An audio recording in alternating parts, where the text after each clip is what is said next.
Bismillahirrahmanirrahim. Assalamualaikum warahmatullahi wabarakatuh. Alhamdulillahi ala ihsanihi wa syukur lahu ala taufiqi wa amtinanihi. Asyhadu an la ilaha illallah wahdahu la syarika lahu ta'ziman li sya'nihi wa asyhadu anna Muhammadan abduhu wa rasuluhu da'iyan li ridwanihi. Allahumma shalli wa sallim wa barik ala Muhammadin wa ala alihi wa ashabihi wa ikhwanihi ma ba'du. Para jamaah sekalian dirahmati Allah Subhanahu wa taala. Sebelum pembahasan ini coba kita ulas sekitar 20 sampai 30 menit ke depan. Saya ingin bertanya pada para jamaah sekalian, kira-kira tujuan kita berumah tangga itu apa? Kira-kira tujuan kita berumah tangga itu apa sesungguhnya? Pertanyaan kedua, dan apakah tujuan itu sudah mulai kita raih atau semakin jauh dari tujuan kita? Apakah yang kita lakukan saat ini sudah sesuai dengan tujuan kita berumah tangga, mendidik anak, atau semakin lama semakin jauh, atau semakin lama semakin dekat dari tujuan kita? Apakah kita sudah mulai putus asa sehingga saking susahnya tujuan diperoleh, ya udah yang penting asal jalan deh? Ini pertanyaan-pertanyaan penting yang harus segera kita jawab dan segera kita temukan jawabannya. Parenting ini, terutama parenting Islami ini, tidak ada dalam fakultas manapun. Kita ini kadang berumah tangga, pokoknya ya sudah lamaran diterima, sudah mulai gitu ya. Sementara ilmu-ilmu yang lain, ilmu kedokteran, ilmu kimia, fisika, biologi itu ada fakultasnya, ada prodi-prodinya. 4 tahun belajar, 5 tahun belajar. Sekedar belajar tentang kedokteran, tentang binatang itu bisa bertahun-tahun. Tapi begitu bicara tentang bagaimana membuat keluarga harmonis, tidak ada kuliahnya. Bagaimana mendidik anak yang benar secara Islami, tidak ada kuliahnya. Tapi kita sudah kadung punya pasangan, sudah kadung punya anak banyak, baru kemudian ya apa iki. Nah, sehingga mungkin pertemuan singkat ini mencoba untuk merefresh kembali, menyegarkan kembali. Untuk apa kita ini berumah tangga? Untuk apa sebenarnya kita berumah tangga? Tentunya kita dalam berumah tangga ini visinya adalah satu, masuk surga. Jenengan ramen boten, ya. Ini campuran bahasa Jawa nggih. Ramen boten nanti mengke kalau teng surga ini bisa ketemu lagi sama pasangan kita. Yang ibu-ibu ketemu dengan suaminya, yang bapak-bapak ketemu sama istrinya, ketemu bareng sama anak-anaknya di surga.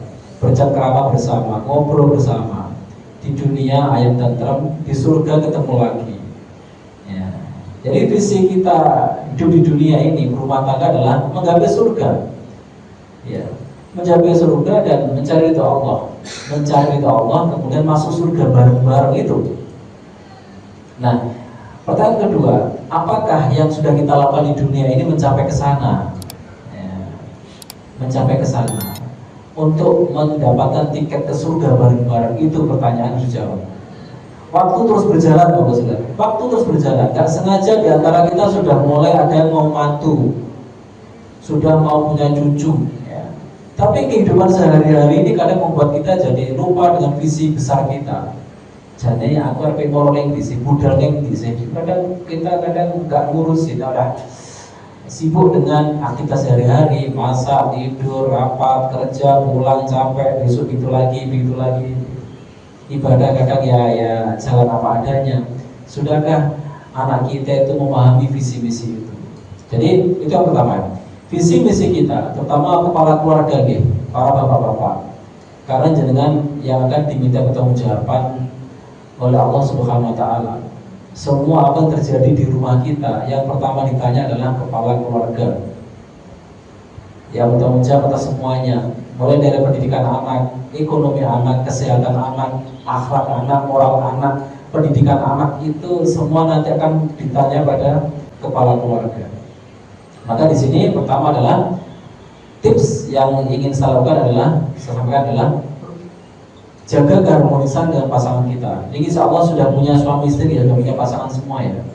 Tidak mungkin kita bisa mendidik anak dengan baik kalau suami istri masih gemerah, masih gak rukun, itu gak mungkin. Malas ketemu, malas ngobrol, antara suami dan istri itu indikasi bahwa keluarga sudah mengalami keretakan, sudah saling punya rahasia masing-masing. Itu ada indikasi keluarga udah retak. Saya ini Bu Nur Sewu punya handphone ini, istri saya bisa buka isinya, tidak ada rahasia. Password saya istri saya pegang.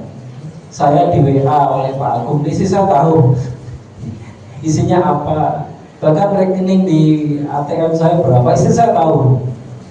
Semakin tidak ada rahasia antara suami dan istri, semakin luas kita, semakin terbuka, semakin tenang Pak. Saya juga tahu istrinya, isi WA istri saya tahu. Yang mobil siapa aja saya tahu. Istri saya juga tahu yang mobil tadi siapa, mbak yang mobil siapa, istri saya tahu. Mahasiswi yang mau bimbingan tahu istri saya. Jadi keterbukaan itu penting. Semakin kita membuat rahasia-rahasia dengan pasangan kita, semakin tidak tenang. Kuncinya begitu, keterbukaan. Bagaimana Rasulullah membangun keterbukaan dengan istri-istri beliau Shallallahu Alaihi Wasallam? Jaga keterbukaan, komunikasi intens. Rasulullah itu biasa ngobrol menjelang tidur dengan Maimunah, istri beliau. Obrolan malam hari menjelang tidur itu penting. Di Eropa dikatakan dengan pillow talk atau obrolan bantal. Rasulullah itu selalu ngobrol dengan istrinya. Ya bahas apalah sejelas, tidak usah serius-serius, ngobrol saja masalah sehari, masalah masakan, masalah jalan-jalan, terserah. Obrolan suami istri kan macam-macam, ngalor ngidul. Rasa-rasa dikit dengan tangga gak apa-apa, suami istri. Itu mencairkan keadaan, grundel-grundelan yang kemarin gak cair, cairkan hari itu. Sehingga tidur itu sudah tenang, gak ada yang disembunyikan. Penting. Keterbukaan antara suami dan istri penting sekali. Bahkan ada gak sertnya dengan masalah-masalah yang rahasia, sampaikan saja. Penting. Semakin banyak kita ngempet grundel menyimpan sesuatu yang gak clear, 1, 2, 3 rahasia gak terselesaikan, itu bisa meledak. Tahu-tahu protes, tahu-tahu teriak-teriak, tahu-tahu padu. Loh, jadi aku gak seneng sampai gini mas, kok gak biar ngomong. Aku jadi gak seneng, dek sampai aku masak gini-gini semarang, kok gak biar ngomong. Sering kita ini kaget dengan ungkapan istri atau suami kita. Masalah sepele tapi dipendam berhari-hari, berbulan-bulan, gak berani nyampaikan. Khawatir nanti sakit hati, salah ngomong, nanti sekikiran diperbaiki. Jangan sampai. Jadi keharusan rumah tangga dijaga. Kemudian suami juga harus bisa menghargai istri. Istri itu bagus sekalian, itu satu aja yang diminta, pengen dihargai. Prestasinya, jerih payahnya, kerja kerasnya, hargai, jangan diremehkan. Sekecil apapun hargai. Kalau istri sudah dihargai, keinginannya dipenuhi, aspirasinya didengarkan, itu tenang.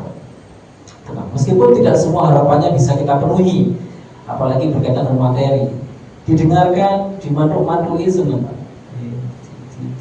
diwongke lah. Sudah capek-capek nyiapkan masakan, ya dipuji lah. Kaum istri suka dipuji. Walaupun kadang berlebih-lebihan. Tidak sampai gaya kelambi ini nom 10 tahun. Mosok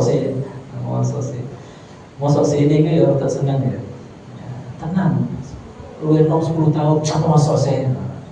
Jelas kan ini bohong ya. Gak mungkin masa gara-gara baju bisa tambah muda 10 tahun itu kelambi konti. Itu kan yang di. Tapi perempuan yang suka sedikit dikibuli itu suka. Masakan ini paling enak deh sak dunia gitu. Kamu tuh galis. Masuk saya iyo, seneng dia. Meskipun semua tahu ini bohong, ada masakan saya gini. Tapi memang kadang dibolehkan ya dalam Islam itu dalam mencairkan suasana itu seperti dibolehkan. Selama kebohongan tidak membawa pada merugikan, mendolimi orang lain. Misalkan begini, gajiku itu perusahaannya yang 2 juta, padahal 5 juta, jadi nggak boleh. Ini berkaitan dengan merampas hak istri, nggak boleh. Kamu gak diwarisan deh, padahal duit, nggak boleh. Berbohong ini nggak boleh. Tapi kalau sampai dia kambing ini kau ketok pintu, nggak mendolimi siapapun. Paham ya kira-kira ya? Dalam suami istri ini perlu. Kemudian Bapak Ibu sekalian, suami itu minta dihormati. hormati keputusannya. Yang membuat pertikaian rumah tangga gegeran itu gara-gara apa? Sang suami merasa hak-hak itu dihormatinya hilang. Aku semuanya yoga ya orang kok jadi lawan. Ojo metu luwe jam sak ini kok jadi sing lawan. Ini posisi dia sebagai kepala keluarga udah terampas. Ini persoalan. Jadi hormati keputusan suami, hormati keputusan kepala rumah tangga. Kalau suami dihormati, dihargai, dihormati, dia akan memberikan terbaik bagi keluarganya.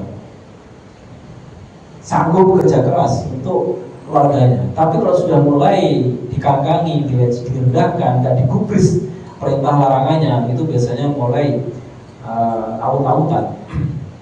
Mulai sikapnya sudah mulai kasar, keras, sudah nggak ngurusin rumah tangga lagi, nggak ngurus, karena merasa nggak diorangkan di rumahnya sendiri. Mohon para ibu, para istri memahami ini. Apalagi mulai diungkit tentang kemampuan finansialnya.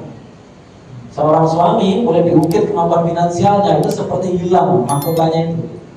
Sampai bayaran yang mau ini sampai ini mas kerja apa? Dulu ada tonggo terus ini tukung adik ini. Wah itu langsung kayak entek hati ini. Malas pulang.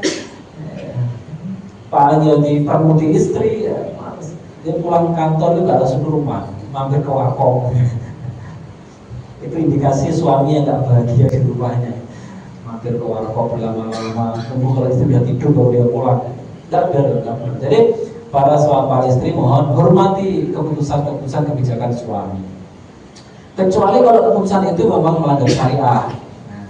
Perintahnya itu melanggar syariah, wajib tidak ditaati. Urusan-urusan pertengkaran jangan nampak anak, itu berbahaya. Gegeran oke, tapi jangan di depan anak. Anak itu bu, kalau sudah melihat ibu bapaknya nggak rukun, itu dia gelisah luar biasa. Bapakku patuh, begini, ibuku patuh. Aku biar tadi apa gitu, mana tadi apa gitu. Bingung. Masa depannya suram kalau sudah melihat bapak ibunya nggak kompak ini. Kapan ngurusi anak ngurusi pasangannya aja nggak beres-beres gitu. Jadi jangan sekali-kali menampakkan muka marah atau tidak nyaman dengan pasangan di hadapan anak. Jangan sekali-kali memberikan figur negatif kepada pasangan. Ojo untuk bapakmu. Dok, jelek bojo nak ojo koyo bapakmu. Enggak boleh begitu.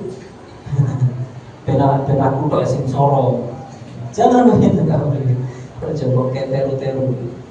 Nanti anaknya yang lagi begitu, kamu kalau punya cari istri jangan kayak ibumu itu.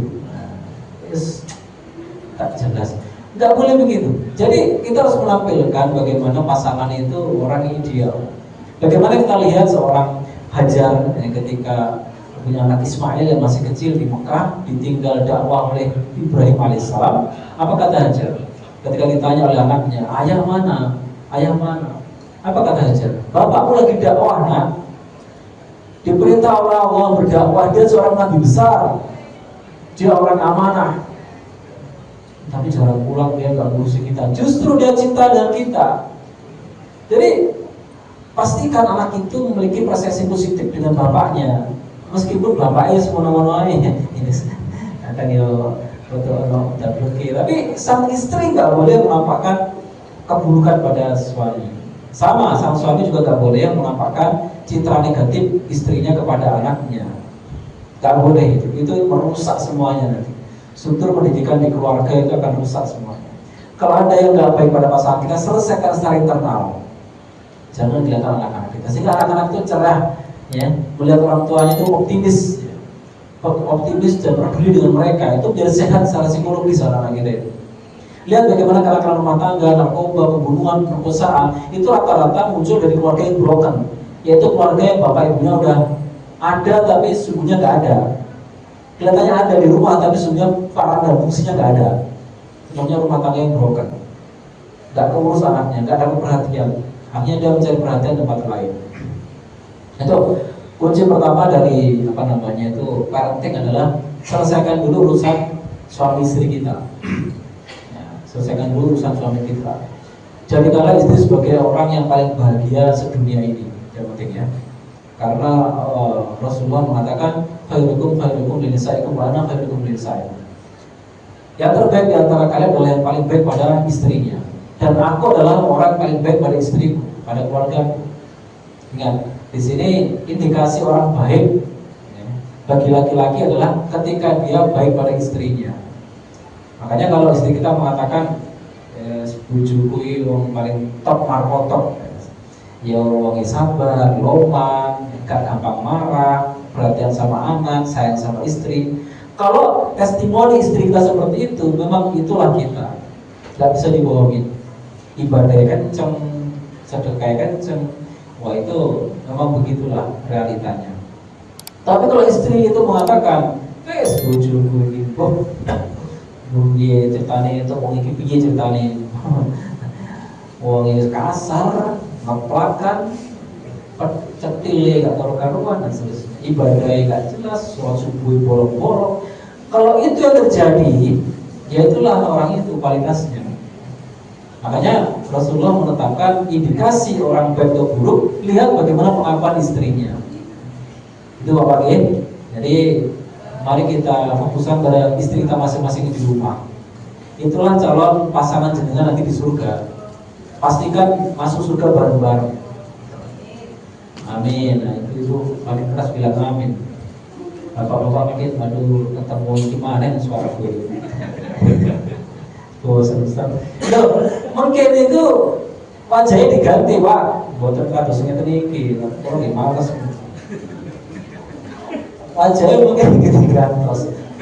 Usianya nanti ya 30-33. Wajahnya jeneng pangling begitu. Kalang-kalang itu dari. Terus wajahnya istri kita apa jenengan mungkin kalang-kalang itu dari. Itu dari. Ratunya itu dari. Ini kok umurnya 30 sampai 33. Ini kok umur yang paling maksimalnya manusia itu umur itu. Nah, terus bahas bidadari. Jadi jadikan istri jenengan di rumah itu untuk orang yang paling kita bahagiakan. Jangan dikeplak, jangan diprotot, jangan dimarahi. Rasulullah mengatakan perempuan seperti kawarir, perempuan itu seperti gelas-gelas dikertak itu lah meletek-meletek gitu ya. Jadi harus wanita beda dengan laki-laki, cara dirinya berbeda. Bagaimana Rasulullah sangat mesra dengan para istri beliau. Meskipun usia beliau sudah 60-an tahun, beliau masih mesra dengan istri beliau. Kadang ajak berdua bareng. Suatu ketika itu Rasulullah para sahabat dan juga istri beliau Aisyah, sahabat disuruh pergi. Dulu ketika Rasulullah itu masih muda dan waktu itu Rasulullah sudah umur 40-50 tahun ya, Aisyah masih remaja. Itu Aisyah ngajak balapan lari dan Rasulullah kalah. Aisyah masih remaja, larinya kenceng. Setelah Aisyah mulai agak gendut, ya, gendut, Rasulullah masih six pack, masih tegar begitu. Rasulullah nantang lagi. Para sahabat suruh mundur, Rasulullah kemudian ngajak Aisyah. Aisyah, ayo kita lomba lagi. Oke, siap, lari. Itu suami istri loh ya, udah sepuh lari. Rasulullah yang menang. Rasulullah mengatakan, ini adalah balasanku yang dulu. Sambil nada-nada guyon begitu. Nah, apa-apa.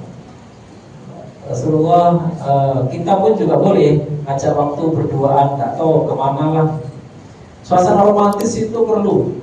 Ya, saat anak-anak bersekolah, pada kuliah, pelutang di rumah, kan, berduaan itu perlu ada suasana-suasana. Rasulullah dan istrinya juga pernah mandi berdua, ya, tanpa sehelai benang pun.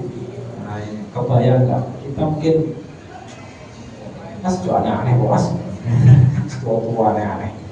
Rasulullah melakukan itu, menjaga kemesraan itu penting. Ya. Lihat para perempuan di luar itu kalau goda para laki-laki itu udah buka-bukaan di media sosial, gak izin. Ya. Maka para istri juga jangan malu menggoda istri, menggoda suami, jangan malu. Khairul nisaikum. Sesungguhnya yang paling baik perempuan di antara kalian adalah orang yang alwadud, yaitu orang yang tumpahan rasa sayangnya tinggi, ya, walimah, dan juga gampang membangkitkan sahabat para suaminya. Saya ulang lagi, perempuan terbaik adalah yang rasa cintanya tinggi dan juga gampang membangkitkan syahwat suaminya. Ini para ibu-ibu nih, monggo dipun ngerengaken. Karena ya di luar sana para perempuan juga buka-bukaan di media sosial, nggak punya rasa malu, sehingga banyak suami yang kemudian nggak lagi fokus ngurus istrinya, tapi malah ngurus yang lain. Fokusnya nggak lagi pada istrinya, tapi ada yang lain. Maka para istri mohon paham bahwa di luar banyak perempuan yang mengganggu, maka harus pandai-pandai meraih suami. Ini penting. Maka Rasulullah mengatakan sebaik-baik perempuan itu bisa membangkitkan sahabat suaminya. Kembali ke tadi tentang membangun kemesraan dengan pasangan yang penting sekali. Jadi komunikasi yang efektif, ya, selesaikan dengan cara bijak, kepala dingin. Jangan selalu kata-kata pasangan itu dianggap suatu perlawanan, jangan. Kadang marahnya istri itu bagus sekalian, itu gara-gara perhatian pada kita. Memang bahasa perempuan begitu. Jangan melibungi terus. Itu maksudnya dia itu cemburu. Kurang diperhatikan, ngurusi kantor terus, kapan ngurusi aku. Nah, bahasa kosok balenin itu macam itu. Cuma bahasa yang muncul kan gak enak ngomong kan. Akhirnya coba melibungi terus. Tapi di balik itu ada kata-kata kok gak ngurusi aku. Jadi jangan marah. Rasulullah itu gak pernah marah ketika istrinya itu mengungkapkan kelebihannya kemarahan tapi sebenarnya kecemburuan. Bedakan loh Pak. Bahasa nyatanya marah tapi sebenarnya rasa cemburu itu beda. Kita terlambat jemput itu marah-marah. Jangan lihat marahnya, tapi lihatlah betapa dia cemburu pada kita. Itu senyumin aja, selesai. Gak usah harus kesel-kesel diomel mana. Terus ben gojek aja harus macet enggak ngerti ya macet ini. Terus nyerempet-nyerempet bisa nyanyi mana males. Enggak begitu. Ya. Jadi tangkap pesannya, jangan ditangkap kata-katanya. Seringkali perempuan menggunakan bahasa-bahasa kiasan begitu. Mohon dipahami para suami. Dan kadang begini ini kalau nggak dikelirkan itu menjadi kejengkelan dan jadi padu. Apa namanya itu cekcok, uring-uringan. Nah, sama gitu. Jadi para istri juga begitu. Ketika ada bahasa suami yang kadang nggak dipoles itu, mohon juga dipahami. Suami itu bagus sekalian, para ibu gitu.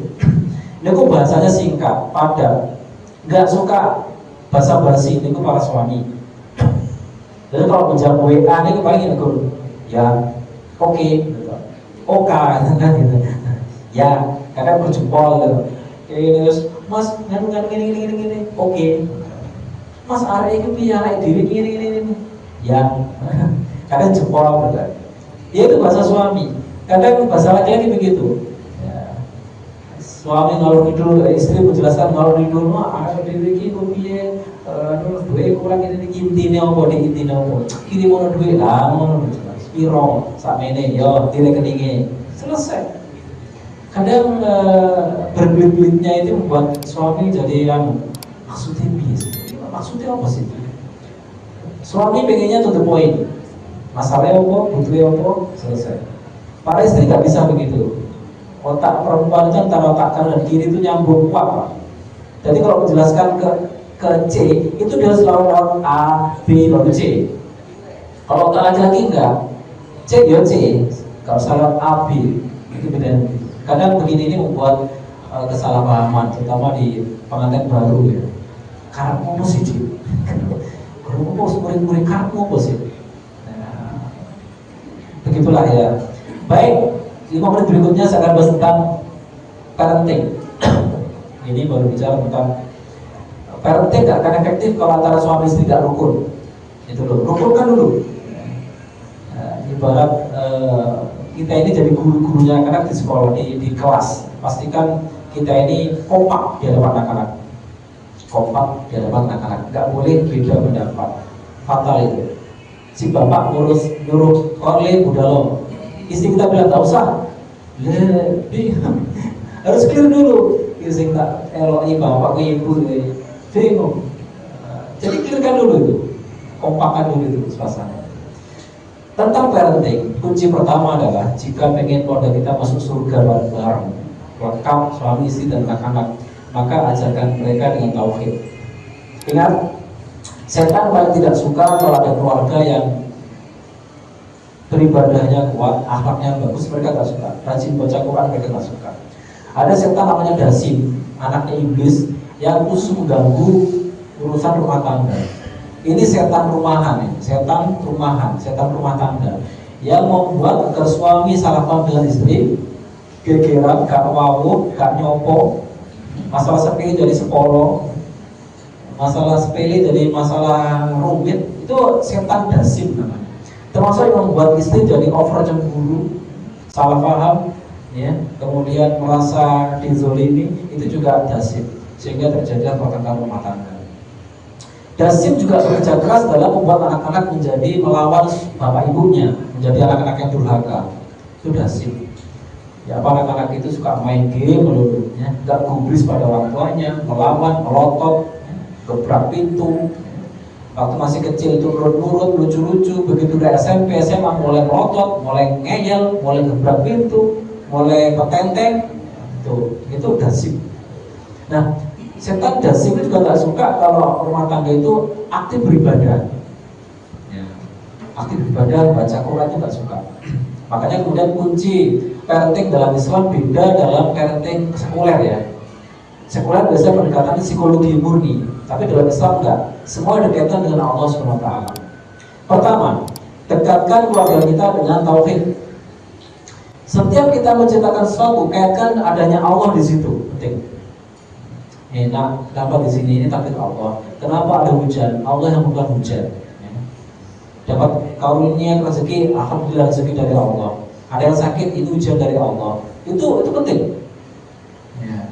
Kalau di TK kami kita ajarkan mutlak, jangan sampai ada fenomena yang dialami di keluarga tidak dikaitkan dengan Allah. Ketika ada sesuatu yang tidak kita kendaki, astagfirullah, subhanallah. Ketika ada yang bahagia, alhamdulillah. Kata-kata terus muncul terus. Anak-anak yang terbiasa mengucapkan kata-kata itu, biasanya bapak ibunya juga rajin mengucapkan kata-kata itu. Tapi kalau anak sing visual, ceplas-ceplos itu biasanya bapak ibu ya kado. Atau mungkin dari pacarnya juga. Jadi pokoknya kalau ada anaknya yang suka keplak, suka gampang marah, biasanya karakter bapak ibunya juga seperti itu. Sedikit-sedikit masalah dengan kemarahan. Tidak ada solusi di rumah tangga kecuali dengan cara marah dan kekerasan. Maka ajari tauhid mereka. Tauhid bukan berarti rajin mengucapkan la ilaha illallah, tiada Tuhan kecuali Allah. Ya, konsep awalnya begitu. Tapi konsep luasnya adalah selalu kaitkan sesuatu yang kita alami terjadi di rumah itu dengan adanya Allah di situ. Gak usah malu-malu, ya. Nanti fatal loh, Pak. Kalau anak kita enggak konsep tauhidnya lemah, nanti kalau udah besar dikit repot aturani. Majalah Gusti Allah roh, Gusti Allah roh, Bapak roh, tapi Gusti Allah roh. Apa sih buka di WA-mu, yang YouTube mau Gusti Allah roh.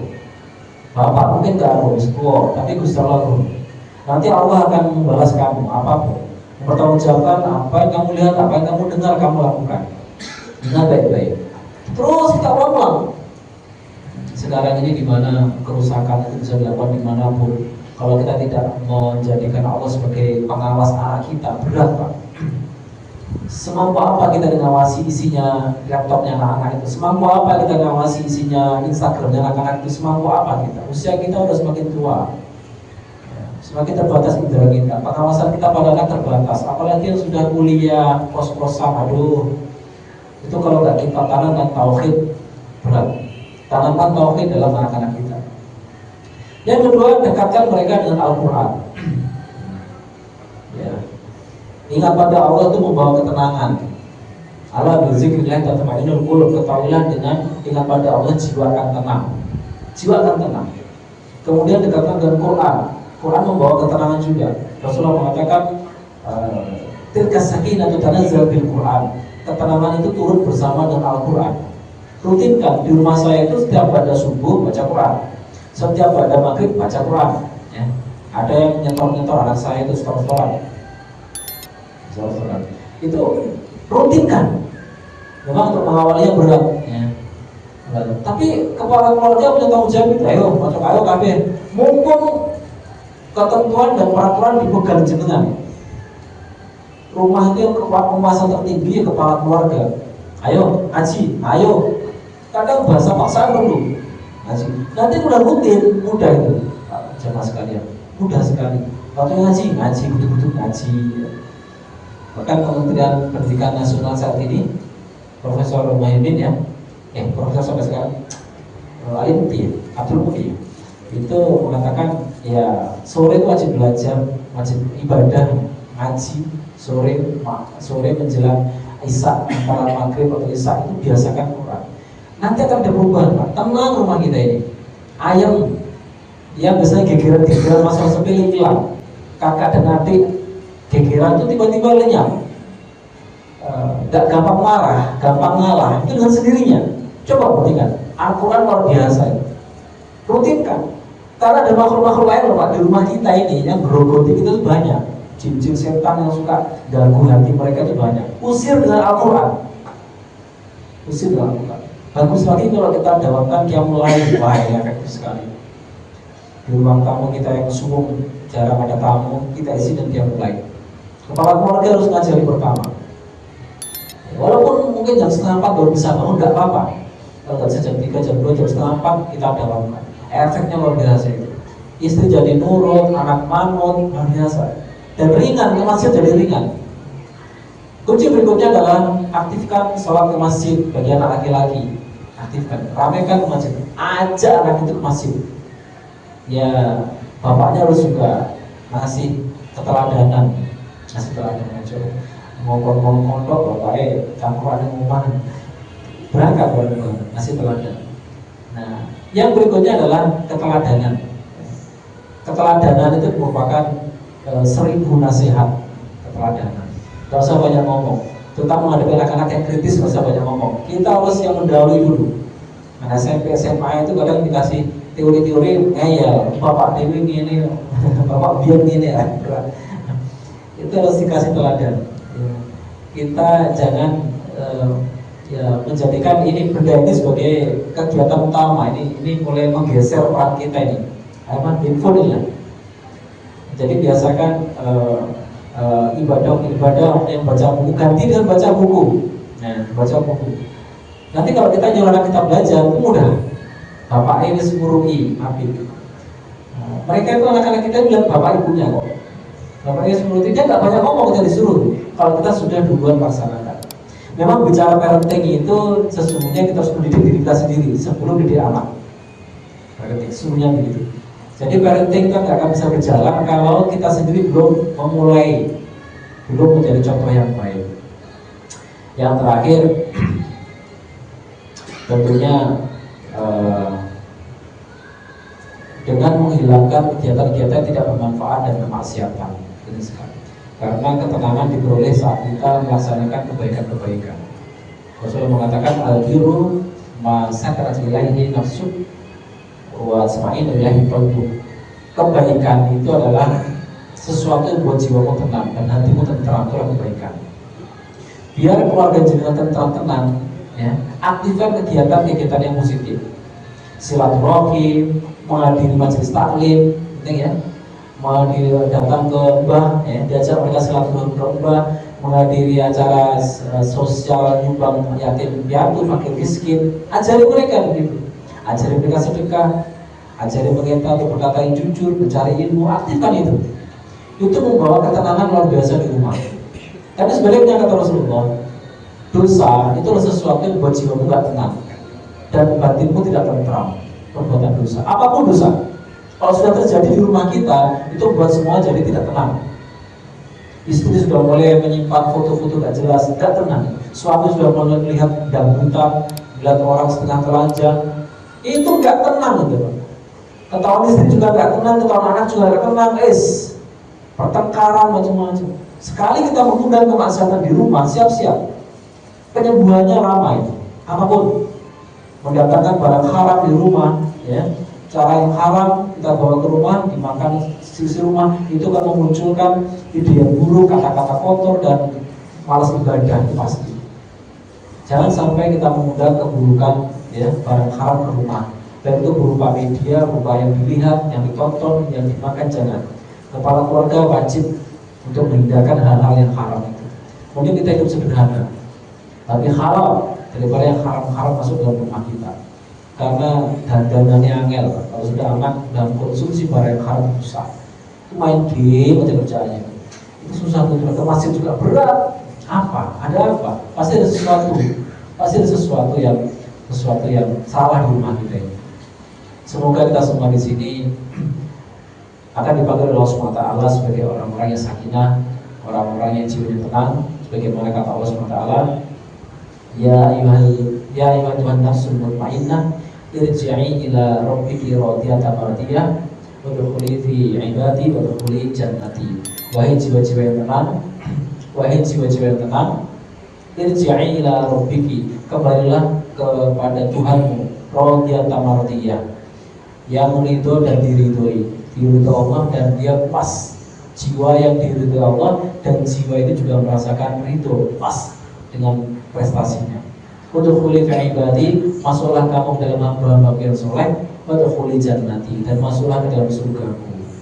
Jadi surga itu oleh Allah siapkan bagi orang jiwa-jiwanya tenang, yang jiwanya tenang di dunia karena tadi itu rajin ibadah dengan Al-Quran, jauh dari maksiat, ya, bertauhid, iman yang benar, ya.